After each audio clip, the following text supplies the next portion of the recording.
Бір күні Әли, Алла оған разы болсын, біреуге садақа беруді ойлайды. Мешіттің жанында садақа сұрап отырған бір кедейді көреді. Әли оған жақындап: "Мен мешітке кіріп намаз оқып шығайын. Сен менің атымды қарап тұра аласың ба? Шыққанда саған 10 дирхам беремін" дейді. Кедей келіседі. Әли ол адамның садақаны жай ғана алмай, еңбегімен алғанын қалайды.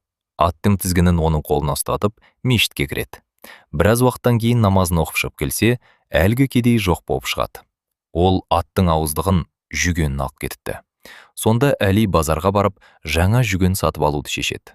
Садақаға бермекші болған 10 дирхамды жаңа жүгенге жұмсағанға тура келеді. Базарға келгенде ол бір саудагердің дәл өзінің жоғалған жүгенін сатып тұрғанын көреді. Әли саудагерден: "Бұл жүген саған қайдан келді?" деп сұрайды. Саудагер: "Бір кедей келіп, осы жүгенді маған 10 дирхамға сатып кетті" деп жауап береді. Сонда Әли, Алла оған разы болсын, болған жағдайдың бәрін айтып береді де, саудагерге 10 дирхам береді. Сосын былай дейді: "Алла тағала бұл кедейдің тағдырында бүгін 10 дирхам алуын жазып қойған екен. Бұл 10 дирхам оған бәрібір жететін еді. Ол ақшамен арқылы оған адал жолмен келе жатқан.